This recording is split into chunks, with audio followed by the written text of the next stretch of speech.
Welcome to Manic Ramblings and Sober Thoughts, a podcast about men's mental health told through the eyes of a bipolar alcoholic in recovery. I'm Zachary Rose and I'll be your host. In a world where nearly 80% of suicides are men, millions are silently fighting battles nobody sees. Too many men are struggling with depression, trauma, addiction, bipolar disorder, anxiety, and loneliness completely alone. Many go undiagnosed for years because they were taught to stay quiet, suck it up, and keep moving no matter how bad things get. This podcast is for the men trying to survive their own minds, the ones drowning in racing thoughts, the ones self-medicating to quiet the chaos, the ones carrying trauma they never learned how to process, the fathers trying to break cycles, the husbands trying to become better men, the men who feel completely alone, even in a crowded room. This is not therapy. This is not polished. This is honesty. The manic thoughts, the sober reflections, the guilt, the anger, the addiction, the healing, the rebuilding, one conversation at a time. If you're struggling, you're not weak, and you're definitely not alone. Welcome to Manic Ramblings and Sober Thoughts.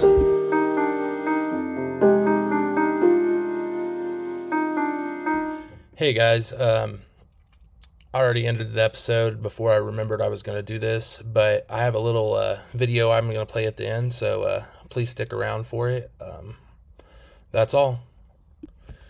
Welcome to episode 2 of Manic Ramblings and Sober Thoughts. Trigger warning. This episode contains discussions of infant loss, grief, trauma, addiction, mental health struggles, and descriptions surrounding the death of a child. Please listen with care and take care of yourself while listening. If these topics are too heavy for you right now, it's okay to step away and come back another time. This episode is going to be very hard for me. Probably harder than any episode I'll ever do. Thursday would have been my daughter Violet's 8th birthday. And for the first time since she passed, I'm facing this sober. Most people listening probably know me through my struggles with bipolar disorder, addiction, depression, anxiety, and all the chaos in my head. But what a lot of people don't understand is grief changes you. Losing a child changes you at your core. There's a version of me before Violet passed, and there's a version of me after. And they are not the same person. When Maddie found out she was pregnant with Violet, she was only about 5 weeks along. At that time, we actually weren't even living together. Things between us were rough. There was uncertainty, a lot going on in our lives, and early on, Maddie felt uneasy about the pregnancy. She had this feeling something wasn't right. And looking back now, I think a mother just knows things sometimes. At around 15 weeks, we were getting ready to go to a Fall in Reverse concert when Maddie started bleeding. We rushed to the hospital convinced she was having a miscarriage. I remember the panic, the fear, feeling like the floor dropped out from under us. But the doctors told us it was subchronic hematoma. I definitely probably didn't say that right. And that Violet was okay. They reassured us everything was fine. They even told us going to the concert was okay. So we went. But Maddie knew, she said from that moment on, she knew something wasn't right. She said it was motherly instinct, and looking back now, she was right. When Violet was born, Maddie got to do skin to skin with her first. She held her for about an hour and fed her. Then I took my shirt off, sat down, and held her against my chest. She was beautiful. Honestly, the cutest baby I've ever seen. She had the softest little features, short fuzzy dark hair, tiny little noises. We called her our little mouse. She came out crying loud at first, but after that she just was quiet. So quiet, calm, somber, almost peaceful. And those little mouse squeaks she made, I still hear them in my head sometimes. Tiny, soft, high-pitched coos. There are moments in life your brain never lets go of. Sounds, smells, images, moments that replay whether you want them to or not. For me, it was the morning Maddie woke me up and said Violet's not breathing. The second she said it, I was fully awake. I called 911 immediately while Maddie started CPR. And honestly, I didn't know what to do. My brain stopped working. So I jumped in my truck and drove to my parents' house less than a mile away. I went and got them. Looking back, maybe it wasn't the right decision, but panic doesn't think logically. I just knew we needed help, and in the end it worked out because my parents could stay with Iris while Maddie and I followed the ambulance all the way to Pratt. I had my truck completely floored the entire drive. I didn't let off the gas until I was turning into the hospital, and deep down, I think we already knew. The emergency room felt hopeless. The doctors and nurses were trying to bring her back, but everyone in that room knew she was gone. There was anger, confusion, numbness, every emotion at once. But the thing that replays in my head more than almost anything happened afterward. When we walked out of the room, both sides of the family swarmed Maddie. Everyone was hugging her, holding her, crying with her, and I just stood there alone. And then the sheriff walked in. He came up and gave me the biggest hug, and to this day, that hug means more to me than anyone will probably ever understand. If you ever hear this, thank you. People always talk about silence after tragedy, but honestly, there was no silence. There were constant people at our house, in and out, talking, crying, moving around. Everything was loud, busy, chaotic. I never had a chance to breathe, never had a chance to process. Maddie shut down completely, rightfully so.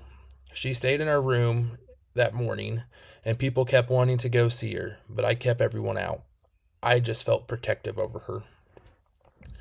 And that's what I did through all of it. I went into protector mode, father mode, handle everything mode.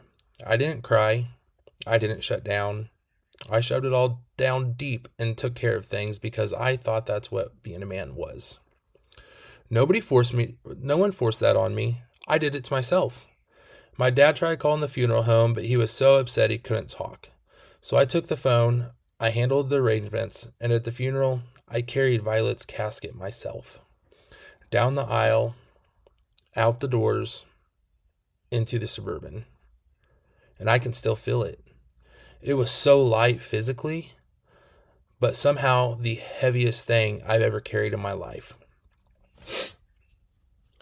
No one tried helping me, and honestly, I wouldn't have let them anyway.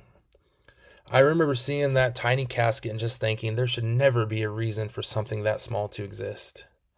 And the only thing going through my mind while talking down that aisle was, this is the last time I'll ever get to hold my daughter. I just have to make it to the car. I held it together until I placed her inside.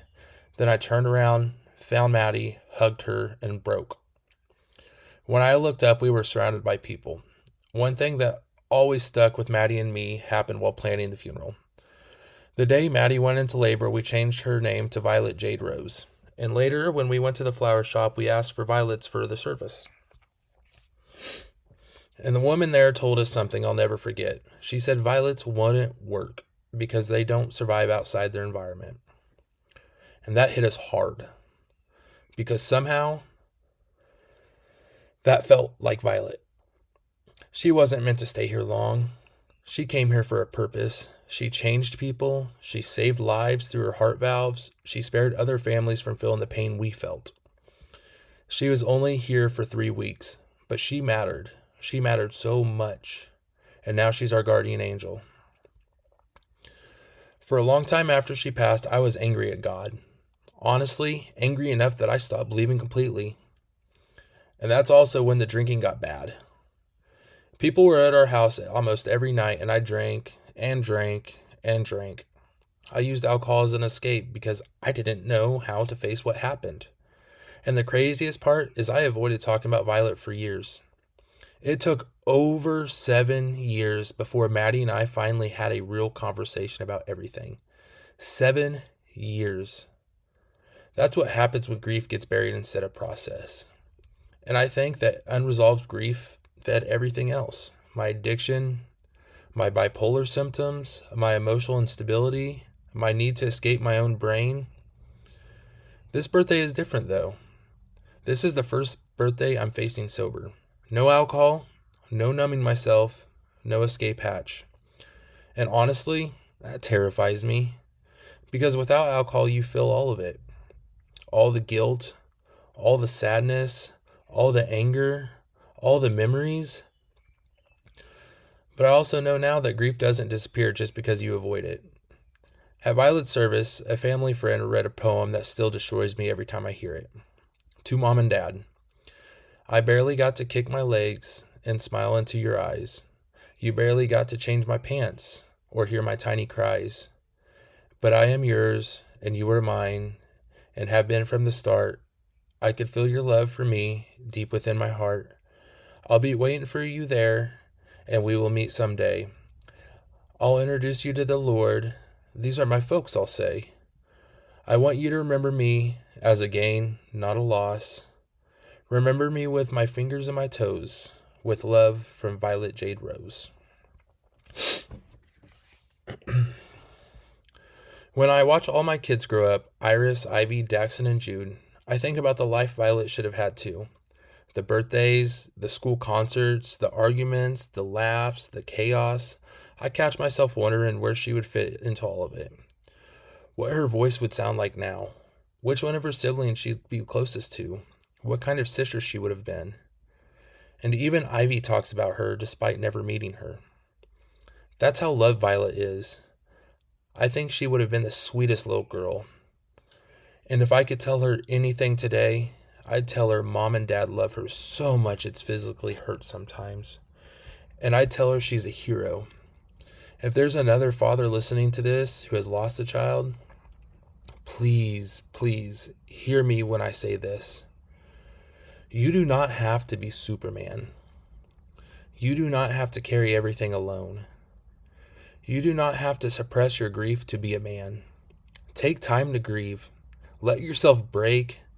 Let yourself feel it.